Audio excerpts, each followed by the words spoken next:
અને હવે આગળ વાત વાતાવરણને લઈને કરીએ તો રાજ્યભરમાં ઠંડીનો ચમકારો જોવા મળી રહ્યો છે। પવનની દિશા બદલાતા તાપમાન ઊંચકાયું છે। નલિયા 13.4 ડિગ્રી સાથે રાજ્યનું સૌથી ઠંડુ શહેર છે, ત્યારે અમદાવાદમાં લઘુત્તમ તાપમાન 17.8 ડિગ્રીએ પહોંચ્યું છે। ગાંધીનગરમાં લઘુત્તમ તાપમાન 16.9 ડિગ્રી, ત્યારે ડીસામાં લઘુત્તમ તાપમાન 15.4 ડિગ્રી નોંધાયું છે। રાજકોટમાં 14.8, ભાવનગરમાં 18.1 અને સુરતમાં 21 ડિગ્રી તાપમાન।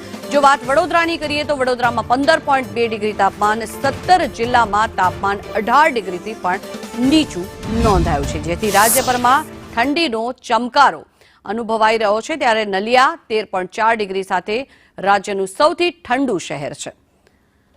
સતત આગામી દિવસોમાં ઠંડી વધે તેવી શક્યતાઓ પણ વ્યક્ત કરવામાં આવી રહી છે। ત્યારે ગાંધીનગરમાં 16.9, ડીસામાં 15.4 ડિગ્રી તાપમાન નોંધાયું છે। રાજ્યભરમાં ઠંડીનો ચમકારો અનુભવાઈ રહ્યો છે। હજી આગામી દિવસોમાં ઠંડી વધે તેવી પણ આગાહી હવામાન વિભાગ દ્વારા કરવામાં આવી છે। 13.4 ડિગ્રી સાથે નલિયા સૌથી ઠંડુ શહેર।